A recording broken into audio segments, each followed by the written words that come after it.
Visit कर लेते हैं। ये जो बॉन्ड इंक्लूजन वाली खबर आई है वो मैं रिपोर्ट पढ़ रहा था पूरी की पूरी जेपी मॉर्गन की। 10% वेट जो होना है इंडिया का वो शुरू होगा जून 2024 से, और जून 2024 से लेकर मार्च 2025 तक 1% ऐड होगा। तो ऐसा नहीं है कि सीधा जून में सारा पैसा आ जाएगा। जून से पैसा आना शुरू होगा और वो जून 2024 से लेके मार्च 2025 तक 1% उसके हिसाब से आता रहेगा। और जो उसकी नोशनल वैल्यू है, कंबाइंड नोशनल वैल्यू है, वो है 330 billion US dollar. 330 billion US dollars की वैल्यू है। इंडियन रुपीस में 27 लाख करोड़ के करीब हो गया, आप समझ लीजिए। इस लेवल की बाइंग होगी ओवर 10 मंथ्स। और ये जो है ये एक अगेन बड़ा पॉजिटिव है इंडियन मार्केट के लिए।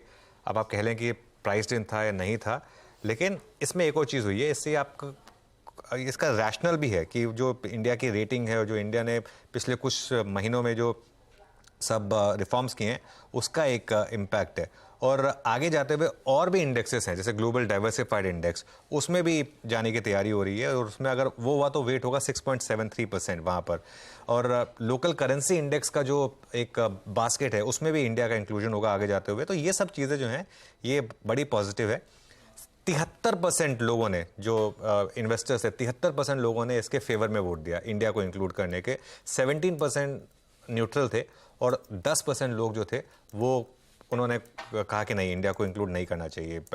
इंडिया को इंक्लूड करा है और इजिप्ट को नेगेटिव इंडेक्स वॉच में डाल दिया। तो ये जो मेन खबरें हैं उसकी। लेकिन जो सबसे बड़ी खबर ये है कि जो 330 बिलियन डॉलर की इन्वेस्टमेंट आएगी, अब आप उसको सपोज करिए कि उसको 10 से डिवाइड कर दीजिए आप, तो 33 बिलियन डॉलर पर मंथ के हिसाब से इन्वेस्टमेंट आएगी। तो रफली बिलियन डॉलर पर डे के हिसाब से मामला बैठेगा, जो कि एक बड़ा अमाउंट है, billion dollar per day bond market में। ध्यान रखिएगा, ये एक्विटीज़ में ही है, बॉन्ड मार्केट में। लेकिन वो पैसा जब आता है तो वो हर जगह इन्वेस्ट होता है फिर। तो इसके लिए ये एक बड़ा पॉजिटिव है। इस पर हम बात करेंगे, लता को भी जोड़ेंगे कुछ देर में।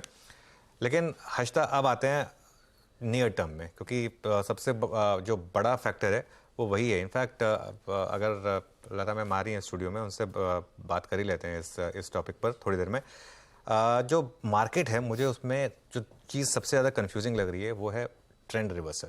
Nifty 20 day exponential moving average के नीचे बंद हुआ कल, 19786 के नीचे। और बैंक निफ्टी 20 और 50 दोनों मूविंग एवरेजेस के नीचे। 20 डे मूविंग एवरेज 45 147 और 50 डे एक्सपोनेंशियल मूविंग एवरेज 44,839 दोनों के नीचे बंद हुआ। और एक और चीज़, बिल्कुल भी कोशिश नहीं की दोनों इंडेक्स ने एक बार भी अपना 20 डे एक्सपोनेंशियल मूविंग एवरेज बचाने की। ये एक बहुत बड़ा इशू है, क्योंकि अगर आप देखें पिछले 2 दिन का ट्रेंड, सिर्फ रेड कैंडल्स, एक भी ग्रीन कैंडल आपको इंट्राडे में दिखाई नहीं देगी पिछले 2 दिन में। और खासतौर से बैंकों में जिस तरीके से बड़ी सेलिंग हुई है, और आज बैंकों के लिए टेस्ट है, क्योंकि ये बॉन्ड इंक्लूजन का अगर इम्पैक्ट सबसे ज़्यादा पॉजिटिवली अगर आप मानेंगे तो बैंकों पे मानेंगे। अगर आज बैंकों में भी फिर रिकवरी नहीं आई तो फिर एक ट्रेंड रिवर्सल का एक कंफर्मेशन मिलेगा। एचडीएफसी बैंक में 2 दिनों में 9,000 करोड़ की डिलीवरी सेलिंग हुई है। ये कोई इंट्राडे सेलिंग नहीं है, 9,000 करोड़ की delivery based selling HDFC bank में हमने देखी है। कल आईसीआईसीआई बैंक में 1,000 करोड़ की डिलीवरी सेलिंग थी, और आईसीआईसीआई बैंक भी 20 और 50 डे एक्सपोनेंशियल मूविंग एवरेज के नीचे फिसला है। मिड कैप इंडेक्स इंडिकेशंस दे रहा है सेकंड राउंड ऑफ सेलिंग के। और मैं फिर कह रहा हूं कि जब तक 19,800 नहीं निकल जाता तब तक टेक्सचर शायद एक सेल ऑन रैली का रहने वाला है। लेकिन एक काम करते हैं, ये सब तो डे न्यूज़ तो चलती रहेंगी। पहले ये खबर का विश्लेषण करते हैं बॉन्ड इंडेक्स इंक्लूजन का। और सीएनबीसी